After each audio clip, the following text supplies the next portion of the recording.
तो आज हम देखेंगे भौतिक भूगोल के अंतर्गत भू आकृति विज्ञान का एक अहम टॉपिक सेलों से संबंधित है, जिसमें हम देखेंगे सेलों और उनका रूपांतरण। विशेष तौर पर हम यहाँ चर्चा करेंगे रूपांतरित सेल के बारे में और देखेंगे कि सेलों का किस प्रकार से रूपांतरण होता है।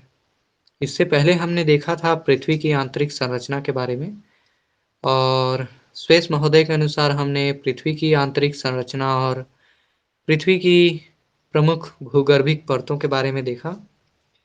उसके आगे हमें और भी देखना है बहुत सारे तथ्य, किंतु उसके पूर्व थोड़ा-सा रूपांतरित सेलों के बारे में बताना मैंने ज़रूरी समझा। चलिए शुरुआत करते हैं। सबसे पहले हम समझते हैं कि रूपांतरित सेल होता क्या है?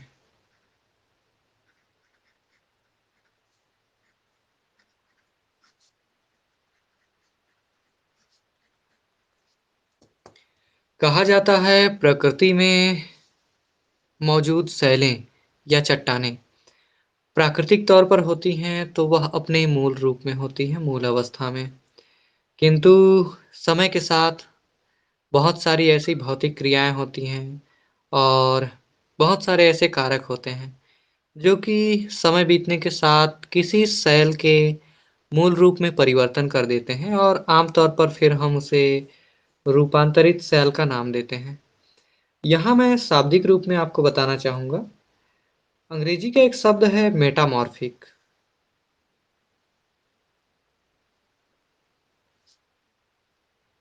मैं हिंदी में लिख रहा हूँ मेटामॉर्फिक, जिसमें यह 2 शब्दों से मिलकर बना है, मेटा और इसके अलावा मोर्फे। अगर मेटा का शाब्दिक अर्थ हम देखें तो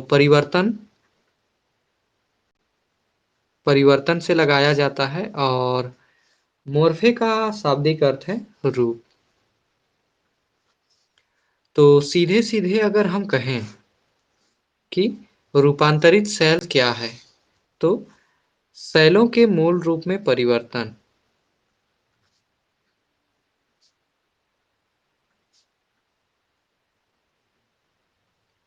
दरअसल सेलों का रूप परिवर्तन ही रूपांतरित सेल कहलाता है, जिसमें किसी सेल का, चाहे वह आग्नेय सेल हो या फिर अन्य किसी प्रकार का सेल हो, उसमें उसके मूल स्वभाव में, स्वरूप में परिवर्तन हो जाता है, जिसे हम रूपांतरित या परिवर्तित सेल कहते हैं।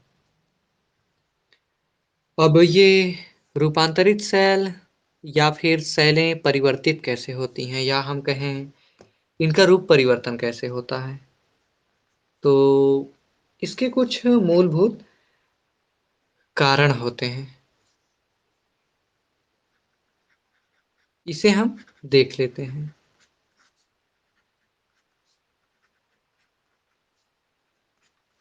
आमतौर पर रूपांतरण को हम कायांतरण के नाम से भी जानते हैं, अर्थात काया परिवर्तन या रूप परिवर्तन।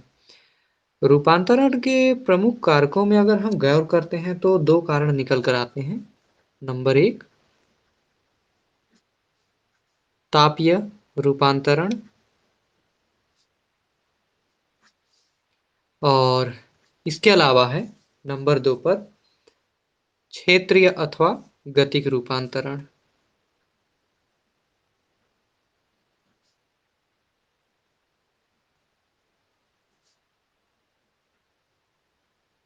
क्षेत्रीय अथवा गतिक रूपांतरण। थोड़ा-सा इसको हम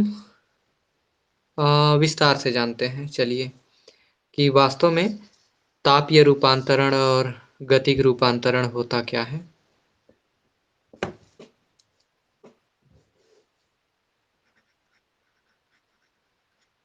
सबसे पहले तापीय रूपांतरण को देखेंगे।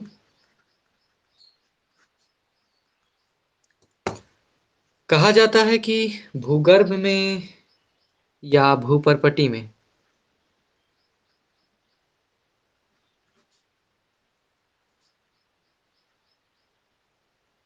उपलब्ध ताप एवं ऊष्मा। ताप एवं ऊष्मा के प्रभाव से जो सेलें रूपांतरित होती हैं।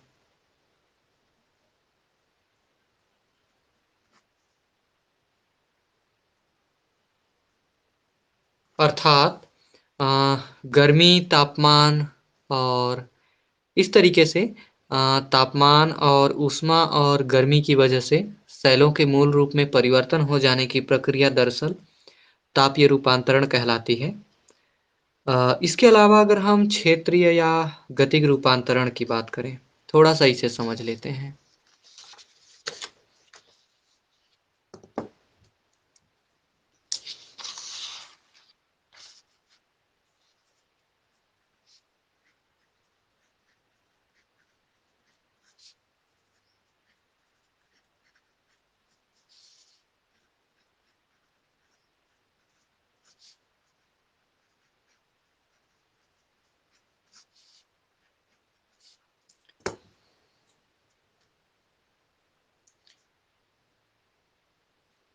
कहा जाता है कि जब ताप वृद्धि होता है, तो ताप वृद्धि के परिणाम स्वरूप अ, हम देखते हैं कि एक दबाव या प्रेशर का जन्म होता है और इसके बाद हम देखते हैं कि तापमान और दबाव का जो सम्मिलित रूप है, इसके बाद सेलों का रूपांतरण होता है। तो इसे हम क्षेत्रीय अथवा गतिज रूपांतरण कहते हैं, जिसमें तापमान या ऊष्मा और दबाव दोनों की भूमिका होती है, बराबर भूमिका, और इस प्रकार से सेलों का परिवर्तन होता है और सेलों का रूपांतरण वृहद क्षेत्रों में होता है। अतः इसे हम क्षेत्रीय या गतिज रूपांतरण का नाम देते हैं। इसके बाद थोड़ा-सा हम देख लेते हैं रूपांतरित सेलों के प्रमुख लक्षण कौन-कौन से हैं।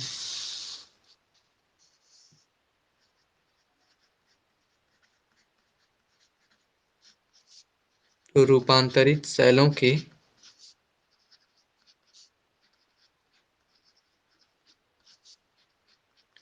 प्रमुख लक्षण। Characteristic of metamorphic rocks. 2-3 ऐसी मूल बातों की चर्चा हम करेंगे जो कि एक रूपांतरित सेल की विशेषताओं की ओर इंगित करता है, जिसमें सबसे पहला है, ये चट्टानें कड़ी तथा सुगठित होती हैं। पहला,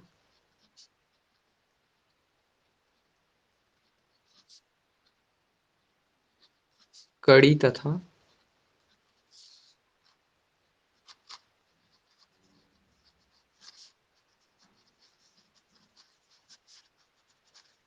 होती है।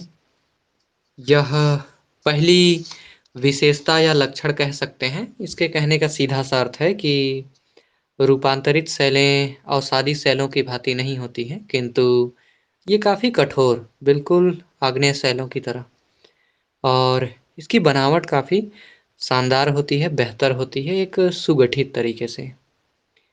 अव्यवस्थित बनावट इसकी नहीं होती है। तो व्यवस्थित तरीके से, सिस्टमैटिक तरीके से एक कठोर सेल होती है, जिसे हम रूपांतरित सेल कहते हैं। दूसरा हम देखते हैं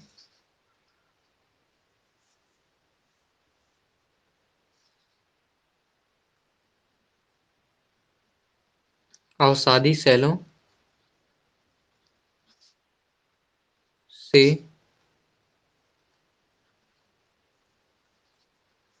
रूपांतरित सेल में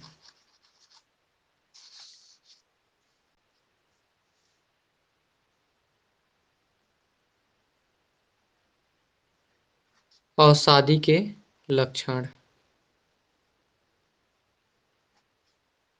अवसादी सेलों से रूपांतरित सेलों में अवसादी के लक्षण, अर्थात कहा जाता है कि अगर रूपांतरण की प्रक्रिया अवसादी सेलों में संपन्न हुई है, तो निश्चित रूप से उस रूपांतरित सेल में जो सेल अवसादी सेलों से रूपांतरित हुई हैं, तो उनमें उस रूपांतरित सेल में अधिकतम जो लक्षण होंगे, ज़्यादातर विशेषताएँ होंगी, वह अवसादी सेलों वाली होंगी, न कि आग्नेय सेलों वाली। तो यह एक प्रमुख लक्षण है रूपांतरित सेल की। एक और लक्षण की अगर हम बात करें, तो उसे देख लेते हैं। कहा जाता है कि ये रवेदार होती हैं और गूथे हुए, अर्थात बिल्कुल क्रिस्टल के फॉर्म में होता है, लेकिन आपस में एकदम जुड़ा हुआ, उलझा हुआ, गुथा हुआ यह सेल होता है। ये 3 प्रमुख विशेषताएँ हैं जो कि रूपांतरित सेल की विशेषताएँ मानी जाती हैं। एक चौथी विशेषता या लक्षण की हम बात करते हैं, तो यहाँ कहा जाता है कि बिल्कुल अवसादी सेल की भांति है, आग्नेय सेल से रूपांतरित सेल में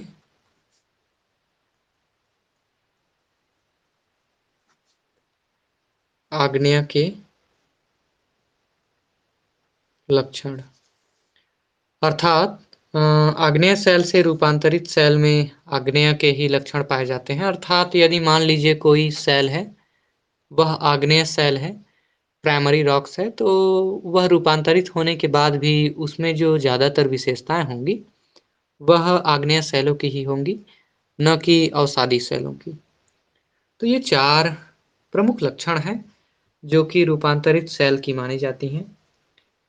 अब यहाँ आगे बढ़ते हुए हम थोड़ा-सा देखते हैं इस प्रकृति पर मौजूद कुछ चुनिंदा सेलों के बारे में, जो कि मानव के उपयोग के लिए काफ़ी अहम मानी जाती हैं। मानव इनका उपयोग करता है अपने अ, सुप उपभोग हेतु और कुछ ज़रूरतों हेतु। तो हम यहाँ कुछ विशेष सेलों की बात करेंगे और जब इन सेलों का रूपांतरण हो जाता है, तो यह किस नए रूप में अस्तित्व में आता है, इसे थोड़ा-सा देख लेते हैं।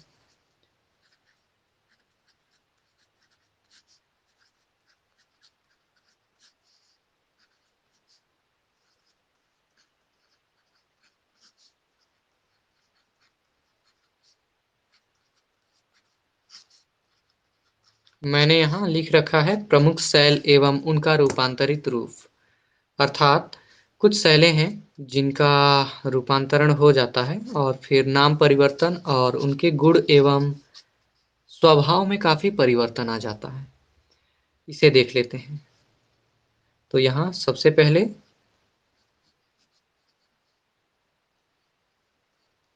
चूना पत्थर की हम बात करते हैं। चूना पत्थर जिसका रूपांतरित रूप कहलाता है संगमरमर। अर्थात हमेशा ध्यान में रखिएगा, संगमरमर नाम का एक खूबसूरत पत्थर आपको दिखाई देगा, वह दरअसल चूना पत्थर के द्वारा ही बना होता है।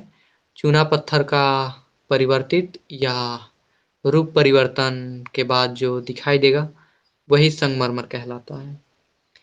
बात करें बलुआ पत्थर की,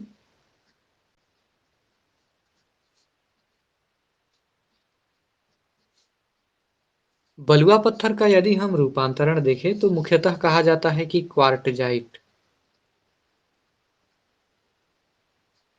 क्वार्टजाइट सेल के रूप में बलुआ पत्थर का रूपांतरण हो जाता है। अर्थात बलुआ पत्थर के रूप परिवर्तन होने के पश्चात यह क्वार्टजाइट में परिवर्तित हो जाता है।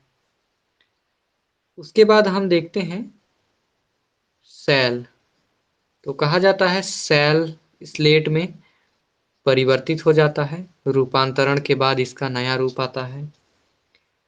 कोयले की हम बात करते हैं, तो कहा जाता है कोयला जब रूपांतरित होता है तो यह हीरा बनता है। हीरा जो कि प्रकृति में मौजूद सबसे मूल्यवान धातुओं में से एक है। कुछ अन्य सेलों को भी देख लेते हैं, सेल और उनका रूपांतरित रूप। नंबर 5 पे हम लिखेंगे ग्रेनाइट। ग्रेनाइट का अगर हम परिवर्तित रूप देखें तो कहा जाता है ग्रेनाइट से नीस का निर्माण होता है। ग्रेनाइट जो कि आग्नेय शैल है। चूना पत्थर अवसादी शैल है, बलुआ पत्थर भी अवसादी शैल है, कोयला भी अवसादी शैल है, किंतु ग्रेनाइट आग्नेय शैलों में आती है। अगर हम स्लेट की बात करें, यहाँ गौर कीजिएगा, किसी शैल का रूपांतरण हो चुका है तो उसके बाद उनका पुनः रूपांतरण भी संभव है। जैसा कि आप देख पा रहे हैं, सेल से स्लेट बना और स्लेट से अब बनेगा फाइलाइट। तो इस तरीके से आप पाएंगे कि पुनः रूपांतरण होता है रूपांतरित शैलों का। कुछ और शैलों के बारे में हम देखते हैं। तो गैब्रो गैब्रो नाम का एक शैल होता है जो कि रूपांतरण के पश्चात सर्पेंटाइन कहलाता है। सर्पेंटाइन। एक और शैल है लिग्नाइट कोयला।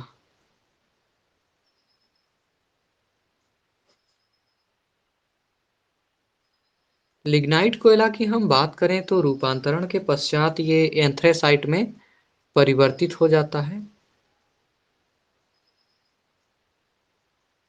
और इस प्रकार से यह प्रकृति में एक नए रूप के साथ अस्तित्व में आ जाता है।